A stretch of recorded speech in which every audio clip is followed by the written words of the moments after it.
Welcome back to LZ Rooster. I'm your host, Papa Almo, and tonight, we have Kendry Vasquez with us. Kendry, thank you for being here. Thank you for having us in your home. Tell us something about yourself. Hey, brother. Hey, yeah, so I grew up in Dominican Republic. I was born there 1998. Lived there till I was about 4. You say 98? Yeah, I'm a little baby. Shit. I'm a little tiny baby, dog. I wasn't a 2000s kid, though, so that's good. Okay. I mean, I'm a little bit, I'm in the 90s baby squad, you know? But I grew up there till about I was 4. So I got to see a little bit of what the kids over there kind of lived like. And then we had the opportunity to come to the United States. And it was super weird, right? Because first time getting in a plane, first time seeing snow, all those little things, I still remember them like it was yesterday. And it was an interesting experience. Like, for example, when I bring up the thing about the first time seeing snow, I remember I was like 5, maybe. And my mom's like, oh, you should go outside because there's something coming down. And I'm like, if it's not rain, I don't want to see that, you know? And then I go outside and there's all this snow everywhere. And I'm like, I don't really like this, you know? Like, I want to go back to DR. So growing up, every year I would go to DR every summer, 2 months, because my mom wanted me to retain the culture, right? Got it. Coming from the island, you know? Like, yes, you live in the United States, but that's home, or that's what we, that's what we perceived as home. Yeah, your roots. Right, and then growing up, I lived in Passaic, so Passaic, New Jersey, really small town, low income area. So little things like cockroaches in the house waking you up and shit. That was the norm, right? I didn't know anything other than that. So growing up in DR, it was poverty, and then growing up where I lived here, it was the same thing. Okay. Parents were just doing the best to get me to where I wanted to be. And since I was little, I always saw that I didn't want to stay there. That was the biggest thing in my life. I said, dude, I got to get out of here. I want to do something more. I don't know what more is. I don't know what more looks like. First, I need to learn English. Like that. Let's get that one out the way. So up until 4th grade, I was in bilingual classes, could barely speak English. Okay. And then 5th grade, I was in monolingual classes for the first time. Okay. And I'm sitting there with other people that don't look like me, and I'm the only one that looks like me, trying to kind of like live in the same routine that they lived in, right? So in my home, we only spoke Spanish, but in their homes, they only spoke English. Got it. I had to figure out a way to do both, so. How did that make you feel? It was uncomfortable. Super uncomfortable, because I'm home trying to translate documents to my mom in English, but I don't even really know what they say, And then me going to school, I was kind of an outsider, right? Okay. Because, well, that's a kid that doesn't really know English. Yeah. So we can't really talk to him like that, But my teachers found a way to kind of indoctrinate me into that culture, into learning like about America and what it had to offer. And I was always very grateful, right? Because going to the DR in the summer, there was no hot water, Yeah. We still showering with little cubitos, the little super, like that was the norm in DR. Yeah. But here, like, yeah, we have cockroaches and stuff flying around the house, but we got warm water. Yeah. There's a bodega downstairs. Oh, school is right there. I don't got to walk 2 miles for class. So those were things that I was eternally grateful for. Then 6th, 7th, 8th grade, so I moved to another school, which was when I went through that little gangbanger/rebel phase of my life where I wanted to fit in with the cool kids, right? Okay. Like sagging my pants, wearing the green stuff because I'm Dominican, all that stuff that, think about it, it's very impressionable I was in some type of personality conflict, right? So I'm now learning English, but I'm in a school that is now predominantly with Dominicans who just came from DR and they don't know English, but I do, So I'm like, yeah, I'm kind of smart. I'm in honors classes, but I'm messing with the wrong crowd. Okay. Right? And most of my best friends that I grew up with, they were part of the wrong crowd. Okay. There was a story one time where like one of my brothers was best friends with the dude that I was best friends with, and his dad had told my brother that I was a gangbanger and that I needed to watch out, and then like 2 years later, the kid's in jail, and my brother's like, well, my brother's not in jail, so I don't think it was him, you know? Then I applied for Passaic County Technical Institute, which is, it's like a county school that you apply for, you have to get selected for to go to that school. Okay. Kind of, it's still a public school, right? But it's not the traditional home public school in every city, right? Got it. Like the best students out of these cities get picked to go to this school. Okay. And I applied for that school, I got accepted there. And then that's where I learned that, okay, I have potential to do stuff. I don't know what, but I have potential to be better than everybody who has like came from my family, you know, because like we didn't come from much, you know, we all grew up in DR. My brother, he'd like most of his life he lived in DR, so he came here. The natural thing was, hey, you come from DR, when you're 18, you work. You're not going to school. You're not doing none of that. And my mom was like, no, you're going to school. You're doing this. You're doing that. But you're not going to fight. You're not going to get into any of the, you're not doing no extra club stuff. You're not, you know, like, we don't have money for that. Okay. So all you got to do is be good at the books, and that's it. And I was like, okay, I think, you know, I could do that, right? Easy task. Right? Then I got this little flyer for like JROTC. Okay. And I was like, you know, summer, I'm not doing much. I want to see what that's about, right? And Did I you go know over what there. it was at all? I have no idea. I'd never heard of that in my life. I just saw this thing. It said Navy, JROTC. Okay. And then it had some flyers of like Marines, then like cadets like marching with the color guard thing. Okay. I was like, sounds cool to me, right? How old were you at the time? I was 13, Okay. going on to 14, so freshman year, right? And I go to this thing, and they called it Heads Up.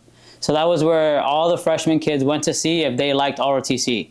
And if they did, then they would enroll them, and then you would do ROTC instead of gym for your 4 years of high school. Got it. And I looked at it, and I was like, well, you know, I'm not doing nothing this fucking summer. I'm going to just go and see what this is about. I go to the thing, and it's super military. It has a lot of structure, and I liked it. I like structure. I've always liked routine, habits, methods, like systems. That's how my brain works. So I'm looking at this thing, and I'm looking at all the seniors and stuff, and then I see like the cadet CO, the XO, and the master chief, and they have all these ribbons and all this stuff. And I look at the CO, and I was like, I want to be that. I want to do that thing. So I stayed in the program, and I highlighted a little bit in the book towards the end of my senior year, but that is where I learned the most about leadership. Okay. And it's crazy because when people think about JROTC and they think about all these things, they're like, oh, that's some like dumb high school program, right? Yeah. I learned most of my lessons about leading and talking to people through that program. Because I messed everything up growing up as a freshman, as a sophomore, leading people, talking with people your age, you know? So that, I would say that throughout my 4 years, that was the biggest thing in my life. Okay. I prepped my uniform. I was so amped about my uniform. My uniform had to be the best. I wore 6 shirt stays. Like all these, I was like, I will look the best. You know that. Did you wear it for school? Yeah. So we had to wear it once a week. Okay. And we did inspections, and the senior cadets would inspect the junior cadets, right? And I was on the drill team, so we went to compete. So we practiced like armed rifles, right? Okay. And we did like port arms, all that military jazz, right? Marching around, all that stuff. And I was super psyched because I was the inspection commander. Okay. So I got to march march a squad, and we'd go in a room, and then like Marines would come and inspect us and like grade us. And on our first competition, we got first place, you know? So it set the tone to me that hard work pays off. Got it. Because we took a lot of time to set up these uniforms, and it was the principle in my brain.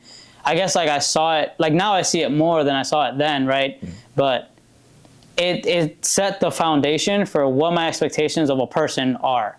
You know, have to look clean, you have to look professional, you have to give a crap about how you act as a person, how you deliver a message. Those are the things that I was getting out of it. When I was 14, I was just like, man, we're winning trophies. This is, you know, and I think that those are my most formative years. Okay. I had 2 Marine Corps instructors and then 2 Navy instructors. Okay. And that's kind of like the moms and dads that we had, because I was at school more than I was at home. So I went to school at 6 a.m. I got home at 7, 8 o'clock at night. Did homework, went to sleep, repeat. You know, and I spent most of my summers at some type of leadership academy that we had. I was now the kid helping with Heads Up, the program that I was a part of. Okay. You know, I became like the supply officer, so they were entrusting me with ordering uniforms and doing all that, like doing big people stuff at the age of 15. Like I had a chief, and we still talk to this day, where he would always tell me, "Hey, I'm trusting a 16-year-old with $500,000 worth of stuff," and that, you know, that's crazy, right? Big, yeah. I'm like, damn, you know, but I wasn't thinking of the military. Got it. I was just, I like this thing, you know. Oh, yeah. I want to go to college. I want to be better, you know. Then I started flirting with the idea of the Marine Corps, right? That's when I was like, you know, I think I could do that thing. And then that was where I think this, like, that's kind of where I picked up on the book, right? Because if I keep going, you know, like I'll tell the whole story. No, it's fine. Before we get into that, I want to say, so for those watching, this is Kendry's book, Resiliency and Hardships, the journey to lifelong self-discipline. So we have your book, and now, like you said, we're about to get into it. What led you to write a book in the first place? So the reason I wrote this book, and I always get this question because I'm younger, right? So I'm 24, and people are like, "You haven't lived much. What are you writing about?" And what I always think about is, I remember when I was a 20-year-old failure trying to figure life out, and I didn't have nobody to help me. Okay. And I said, if I have lived through a lot of the things that more people my age are going to live. I'm not going to wait till I'm 40 to tell them about it. Absolutely. I'm going to tell them now. Because if I tell them now, I can save 1 or 2 people. And if I save 2 people, I'm good with it. If I can help 2 people get through a program, get through something a little bit better because they read this thing, then I'm okay. Whether I sold 1 copy or 20, it didn't matter to me. It's not for that, you know? Yep. I was giving books for free, you know, like, I just wanted people to see that, hey, you can fail, and it's okay to fail. It's okay to have doubt. It's okay to feel like I'm not good enough and still try to do it. Absolutely. And you'll have the doubts. You'll have the moments where you're just like, ain't no way I'm waking up tomorrow and doing the same thing again, but you do it anyway. Absolutely. And you get something out of it, and I think that's kind of what led me to writing it. Okay. You talk about resiliency and hardships. I want to touch up on before we dive deep into this book, like I got a feeling we're about to do. Yeah. Resiliency for me has a good part of storytelling.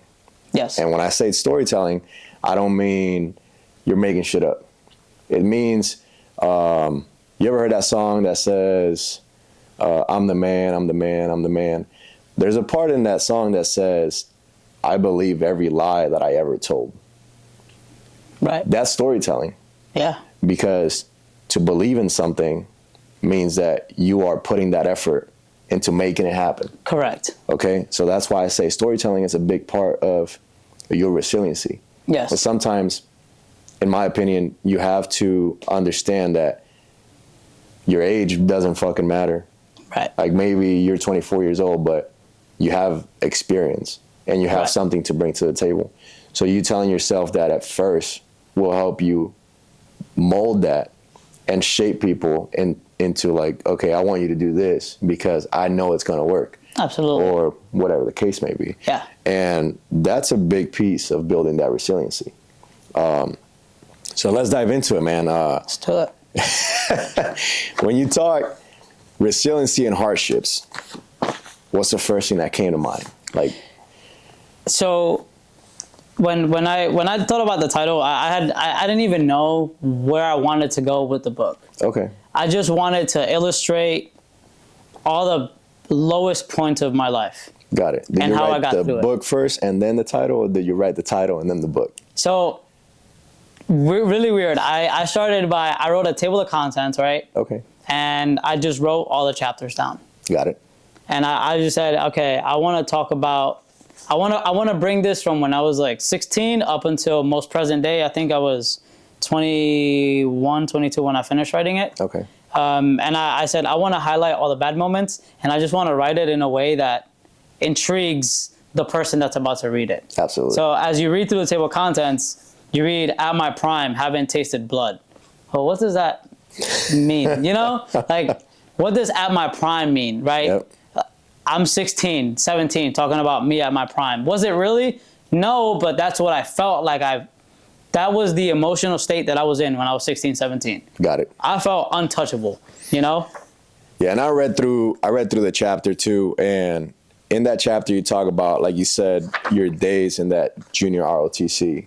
Right. And how it led you to that flirting idea going into the Marine Corps. What was that like? So it was interesting because I saw all these Marines, right, that I grew up like getting mentored by. Okay. And then I'm looking at Gunny Jefferson and Master Sergeant Strebel, and how they were these bravado, strong, authoritarian like men and father figures. Got it. And how they interacted with students and the passion that they delivered.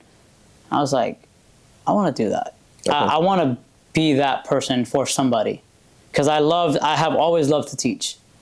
And then I was super cocky, right? And I'm like, dude, I run really fast. I can do some pull-ups.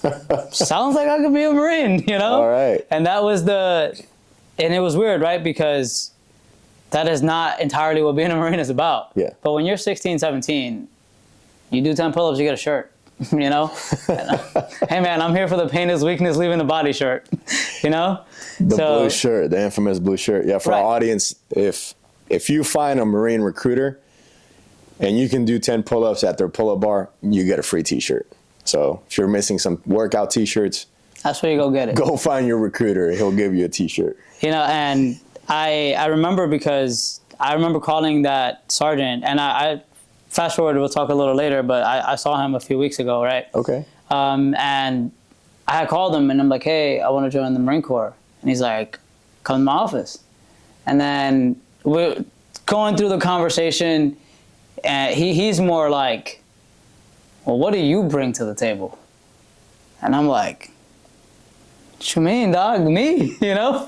Like, this is what I bring to the table. But the underlying reason, the underlying question that he was asking was, what are you willing to give up to become what I am? Okay. And when I was younger, I don't think I had much, you know? I was just, hey, this is me, all I got. That's it. It didn't mean much. No, it just, to me, a Marine was somebody that was badass who wore nice uniforms. And that's what I wanted. I wanted to be a badass who wore nice uniforms. Okay. And it sounds so vague, right? Like, but think about it. You're 17, haven't had much your whole life, haven't had a figure other than my brother to look at, and I just wanted that. Okay. So it's just you and your brother, older brother. Yeah, so we're a family of 6, but my oldest brother, he's 14 years older than me, and then the other one is 13 years older than me. But I looked up to that middle one because he was the more composed, smart one out of all of us. Kind of like my dad. He would take me to school. He'd make food for me. He was my dad. Okay. We still talk every single second, every day. You know, like every morning we call each other, yo, bro, it's good, you know? Doesn't change. That's good. So all right. So we talk to the recruiter. What does taste blood mean? So to me, tasting blood meant I haven't experienced anything. Okay. I think I have, you know? I went to this JROTC thing. I got yelled at by some Marines. I've been in all the leadership positions you could think of. I'm the 3rd highest cadet. Okay. I'm doing good. I went to this leadership academy. I got this cord. This is telling people hey, this is a solid leader. Yeah, you're a badass. Right. I can do the next step. To me, the next step was logically being a Marine. Okay. I haven't tasted anything though, you know? I've never got punched in the face. You know, I never ran more than 3 miles, you know, but in my brain, I was good at what I was doing. Okay. So that was my world. Got it. And that summarized me as a person. Okay. But there was this whole piece that I was missing about what it actually takes to be a grown-up. And I didn't know, you know, when you're 16, 17, you're really gullible, you don't understand. And I was like, I'm on top of the world. but I haven't tasted blood, dog. I haven't experienced anything. So that's all bluff. Absolutely. You know, and it's kind of like you said, you tell yourself so many things that you start to believe them. Okay. I believed that I was on top of the world. Like, I firmly in my brain was like, I am the hottest thing that the Marine Corps is about to get. And that was definitely not what the Marine Corps was getting, you know? So fast forward, we talk to the recruiter. You make it to boot camp. And then you talk on the book about your first experience of failure. Yeah. What was that like? So for the audience, obviously, if you probably don't know, but I was a little boot drop, you know, I failed boot camp. And it was a really interesting experience because all my life I'm thinking that I'm hot shit, that I'm doing all these good things, right? And then I get to Marine Corps boot camp and I'm getting yelled at because I can't even take off my glasses during class, you know? Like something, like they're demanding me to be the best of myself at all times. And I'm kind of tired, dog. You know? I'm kind of tired, man. So getting nonstop pressure, nonstop chaos all day exposes everybody. Absolutely. And it'll show you who you actually are. Oh, yeah. That was the closest thing that I got to a reality check in my life. Okay. And it was training day 1. Training day 1. You still got 54 more to go. That was a rough day. You know? And I'm like, getting in my rack, and I'm like, I don't want to do this shit no more. You know? I don't want to do this. And I remember like it was yesterday. That was 2017. And I remember almost every single day of boot camp like it was yesterday. Because I was in such a negative mindset in my brain that like, that was, to be honest, that was a traumatic experience for somebody like me to like go through, because when you think you're great and now you got 5 really big, strong dudes telling you that you suck. Yeah. And they're showing you that you suck. It's not like they're making it up.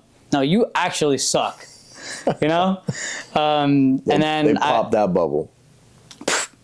Then I go to swim, right? I go to the pool and I can't swim. I just never been in a pool, you know? So you never tried swimming before? Nope. So I paid for swimming lessons for like 2-3 weeks before going to boot camp. Okay. And one of my buddies, he's a captain now. He was like, hey, dude, they'll teach you down there. You'll be fine. You know, he wasn't lying. You know, they will teach you. They taught you. They taught you, you know? And I get into this pool and they're like, hey, brother, you sink or you swim. You better figure it out. I'm like, oh, shit. And there's this big tower, right? It's like, what, 10, 15 feet? Some shit like that? About 10 feet. Right? I didn't know if I was scared of heights or not. I just knew I was scared of water. And now you're telling me to jump off this tall thing into water. That ain't sit well with me, okay? You know? And all you hear is the ready, step, and then if you get scared, they push you, right? Because you gotta go, dog, you know? You're holding up the line. Push me. I remember this like it was yesterday. I just, you know, just trying to, and then they throw the little floaty, and then I grab the little thing, and then they drag me, and then they're laughing at me while they're dragging it, you know, and then they're like, you're going up again. I'm like, fuck. You fucking serious? So how many times, you say it in the book, but how many times did you try to swim to get through that? I went through 3 platoons. So for the audience, basically 3 platoons is I went through swim week and I went through a winter cycle, right? So winter cycles, they don't pick up back-to-back cycles. They pick up every other week. So I went from training day 15 or 17, whatever it was, back to training day like 10. And then I start swimming again. And then failed again. And then I went again. And then I went from Fox Company to Kilo Company to Charlie Company. And I was definitely at Paris Island for 10 weeks. Jesus. That was tough, you know? That is rough, man. 10 weeks as a first phase recruit. You were a pro at it, though. I was, by the time that I got to Charlie Company, I would never forget, he's a gunny now, a gunny song. He was our senior, and he loved me. And he was like, I don't know if I love you because you're actually good or because you've been here so long that you just understand how this works. You know, and it was interesting. So going home was super sad, you know? Yeah. So how did we get home? What did that look like? So that was the first time that I had quit. Okay. Because it's not a lie, dude. Like, yeah, I was sent home for swimming. That's the truth. Yeah. But the truth is, I also, if I said I wanted to stay, they would keep me. You know? And in my brain, 10 weeks, still on training day 10, I'm not doing this no more, dog. Yeah. The boys you started with are about to graduate. Dude, I'm watching them on the parade deck as third phase recruits, and I'm still on training day 10. Yeah, that's rough. I literally looked at him and I was like, I don't want to do this shit no more. I'm good. Damn, man. And he sat me down. He was like, hey, dude, like, I think you're going to come back. And I was like, this motherfucker's crazy if he thinks I'm ever going to be here again. You know, they gave me my little bus ticket. I don't got a phone. It's just me. Okay. Little brown duffel bag. And they took me to a bus stop, gave me my little ticket. First time traveling by myself back home, having to explain this. Oh my! You know, it was weird. So you didn't have any communication with your family at the time? Yeah. I called my mom. She said, "Come home." Okay. She said, "I don't care what they say. You're still my son. Come home. I love you." And I was like, knowing now, I wish I'd never called her. Yeah. Because maybe I would have stayed. You know. Oh yeah. Like maybe I would have called somebody else and said I had you in my life, and I called you. Hey, dude, you're either dying or you're fucking graduating. Yeah. All right, brother. Get out. You know? But when you have somebody coddling you your entire life and telling you that everything is going to be okay, even though you know it's not, yeah, you do what's comfortable. I think you speak on it on the book too, and we're gonna fast forward a little bit because it's a lot to talk about. But you talk about, so you went home. Correct me if I'm wrong. You go home. You go back to school. Yep. So you got into college. You worked security. Yep. At a hospital. Yep. From there, your buddy graduated OCS. Yes. And he got you in contact with a recruiter. Yeah. You talk about how you got ready to meet that recruiter, that captain. Yep. Completely different than you did when you went to talk to that sergeant. How did you feel deep inside? You say in the book, like, you had your suit on, you were ready, you know, you practiced. Yep. You were all, you know, done up. Right. You were ready for the interview. But that had to have been tough. Yes. So what was something that stood out that still you're like, holy shit, I just did that?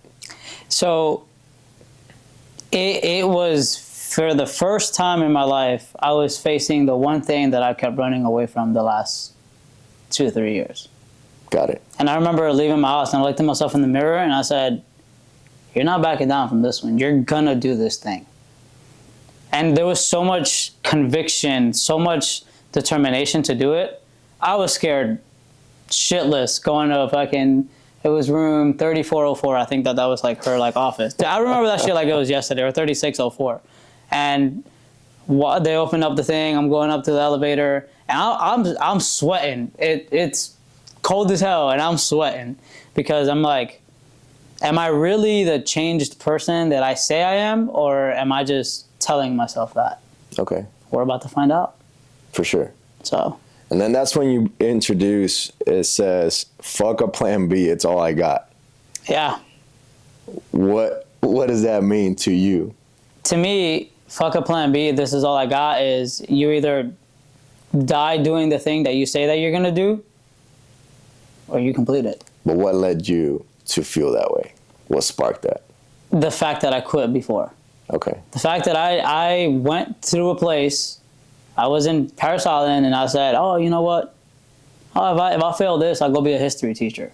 Okay. If I fail this, I can still go to school and be a lawyer. Nobody's going to care. They're not going to look at my discharge papers. They don't care about that stuff.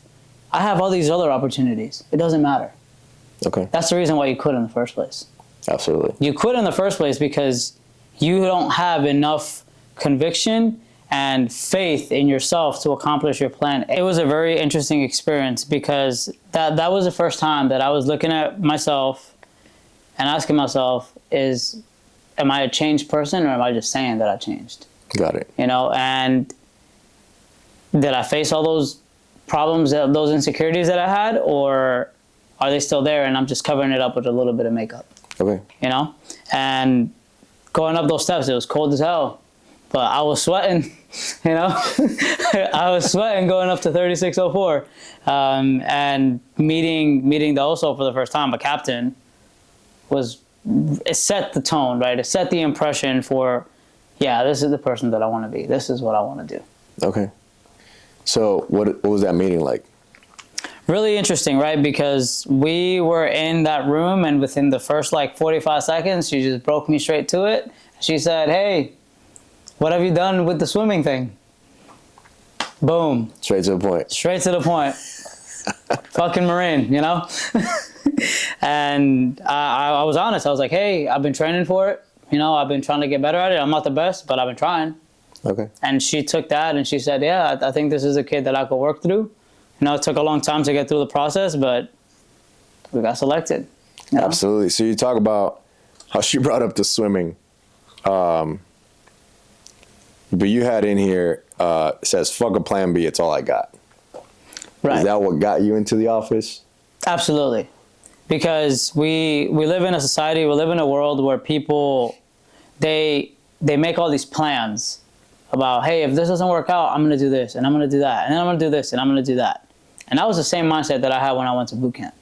Okay. I was like, hey, if I can't figure this swimming shit out, I'm going to go be a teacher. I'm going to go be a lawyer. I had all these plans, right? Which meant that I wasn't focused on the first thing.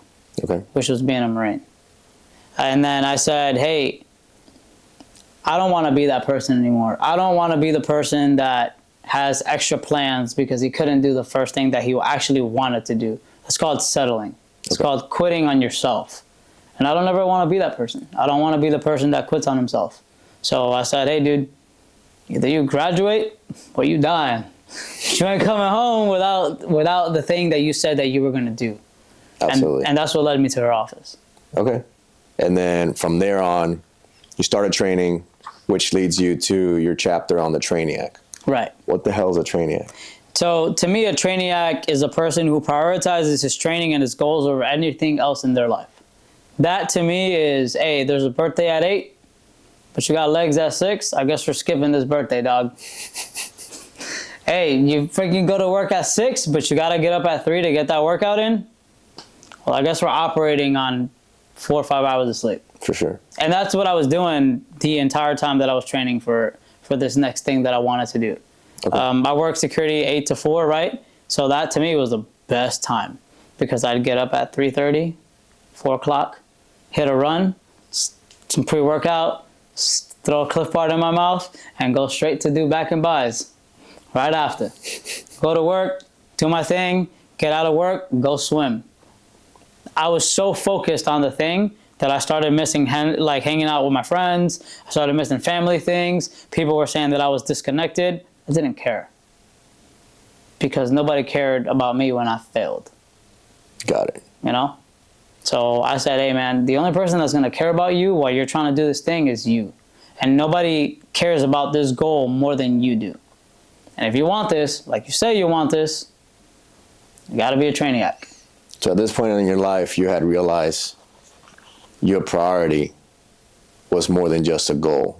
Right. It was something that, one, was attainable, but you had to get the discipline to make it happen. Yes. You speak on losing friends and kind of like you talk about it in the book, you shift your friends group a little bit and a change, which is also leads you to sometimes you got to surround yourself by the right people. Correct. How did that feel? It was tough because these are people that I knew since I was 4. Okay. Right, since I got here, these were my first friends. You know, these were my first best friends. These were the people that my whole identity and personality was based off what we all did on the weekend.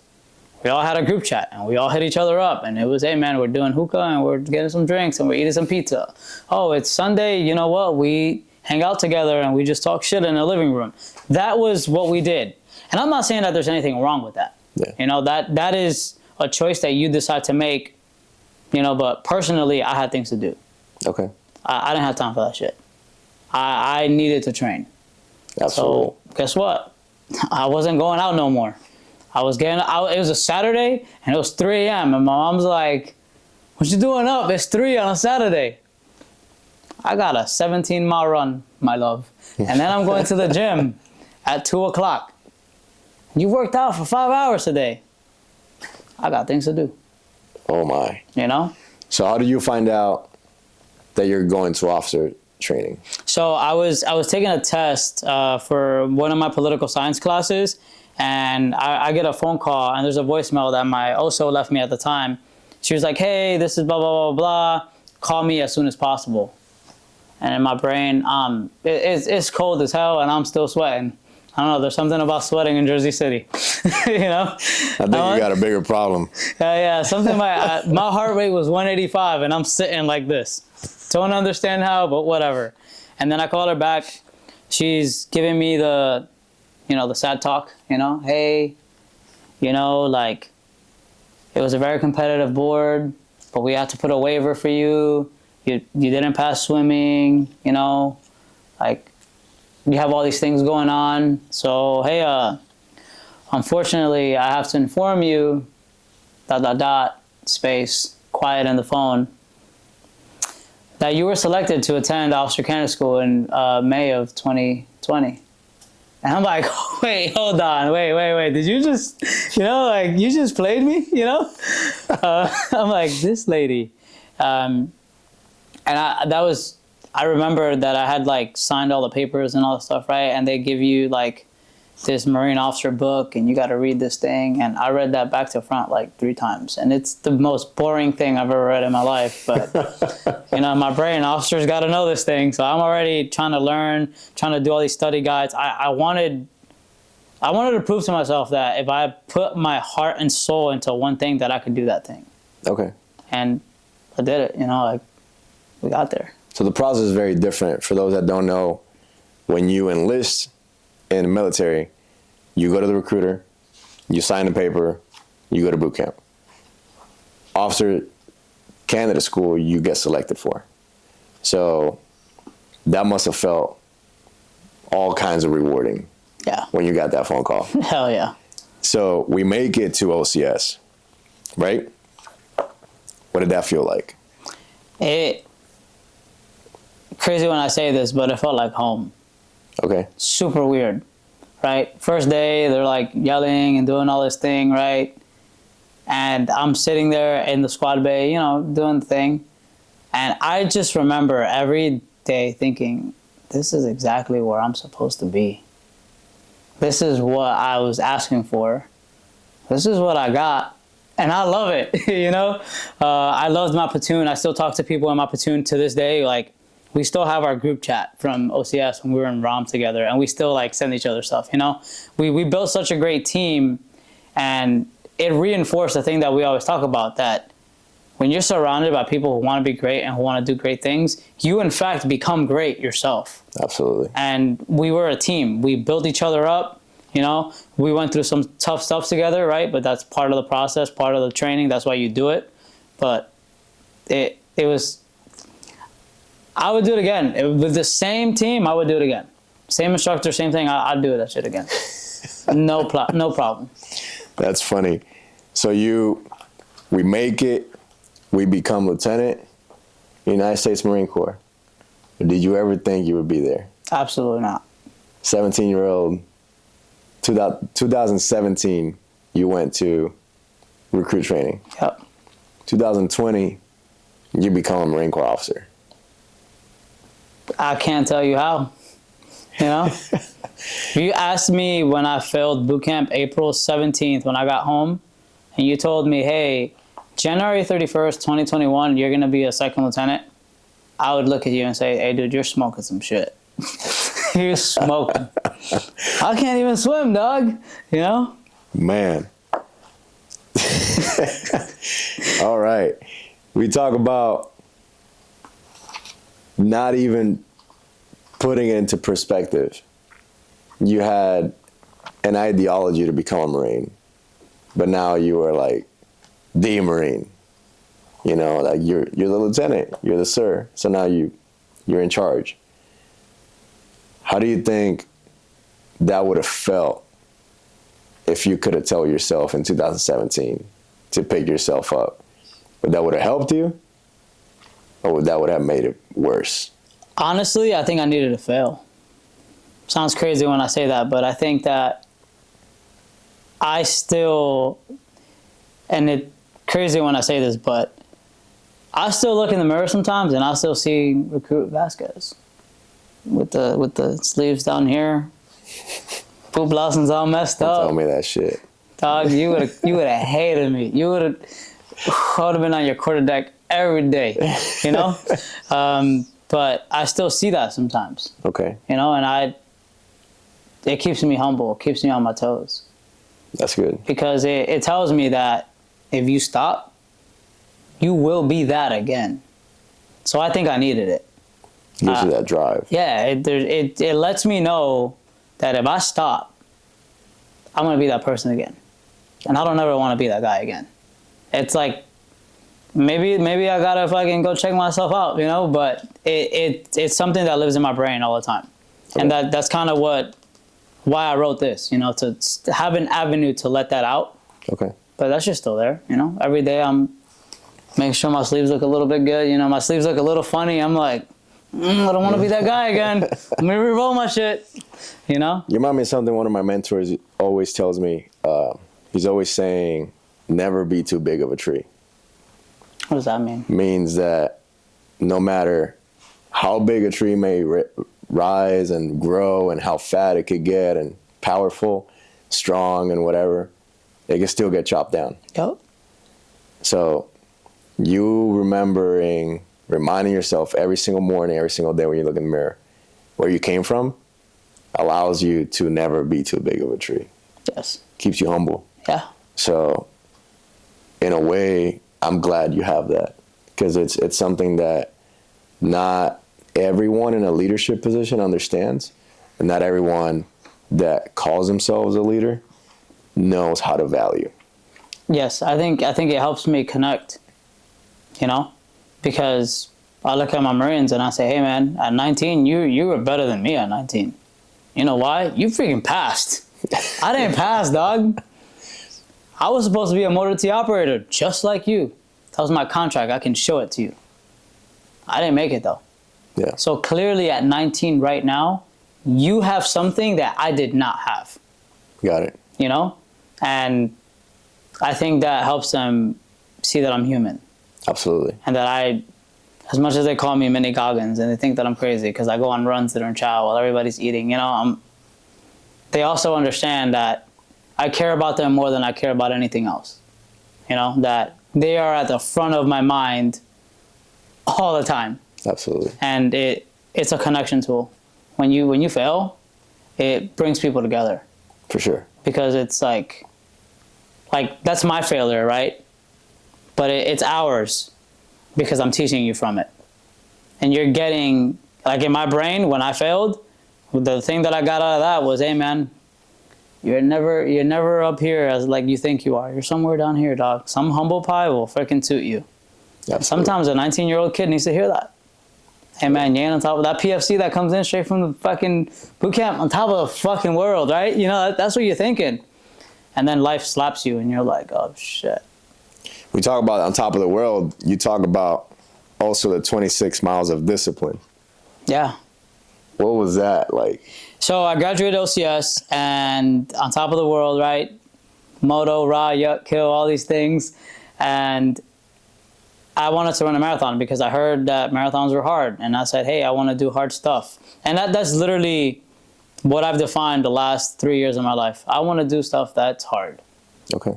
And I said, all right, I'm going to run a 10 mile, see how it feels. I've ran more than 10 before, but I haven't done that in a while. And it felt good. And I said, yeah, I'm going to do 26.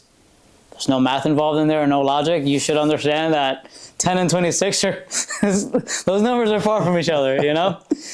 But I knew it was a brain thing more than a body thing. Okay. And I said, hey man, I'm just gonna coast. Freaking run for 4 hours, see how if I'll break, I'll break. I'm not going to CBS for another year, so I got time. I got time to recover, and I did it. And there's a video of me like finishing the race, and you can see me like limping with one leg, just finishing off. It looked rough, right? And I have a picture of that first marathon that I ran and then the most recent. Okay. And there's two different people running that race. Same mileage, 37 minutes earlier on the one that I just finished, right? Or faster, rather. Two different people, though. But the mindset was the same. I'm not stopping until I'm done. And that set the foundation for everything else that I do. Okay. So it's absolutely very interesting, because then you say you were limping. So we start going into the recovery for the long journey. But I think you're not talking physical. Absolutely so what are we not. talking about? So when I talk about recovering for the longer journey, I'm not referring to this physical pain that we experience. Physical is tired. Everybody feels tired. But we fail to acknowledge emotional tiredness, freaking mental tiredness, and spiritual tiredness. And I put that in the book so that people could kind of like listen to it, talk about it, engage, because I think it's important. When you are mentally tired, it does not matter how much sleep you got. If your brain is too clouded and you can't think, you're not good, you know? For sure. And it took a while for me to understand that, because I overthink everything. Like, we're sitting here right now and I'm already overthinking, like, hey man, what am I gonna eat for dinner? What am I gonna do this? What if I don't go here? Like, my brain is just rolling, right? Maybe why I talk a lot. Who knows? You know? But search for a good podcast, you know? But I started journaling, I started reading, I started implying these daily habits to meditate and just slow down the mind. Okay. Because that helped me prepare for the future things that I was going to go through. When my brain was clogged, my performance was dropping. And that's how I don't think that my foot got messed up because of my physical body.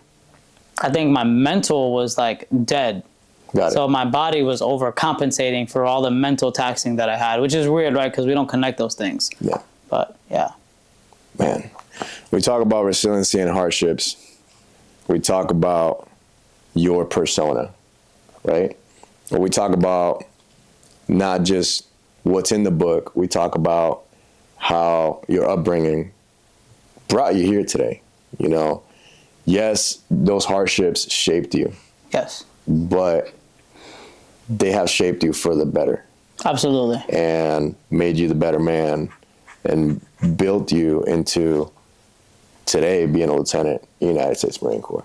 Yeah. So I firsthand want to say I appreciate you sharing your story with us and for having us here with you, opening the doors to your home. For those of you that don't know, Kendry has his own podcast, The Warrior En Route. There we go. Warrior En Route. And definitely go check it out if you haven't. Get your book. But I want to ask you, what's next? So I have so many things that I want to do, and I just feel like I need like another body to like do all these things, you know?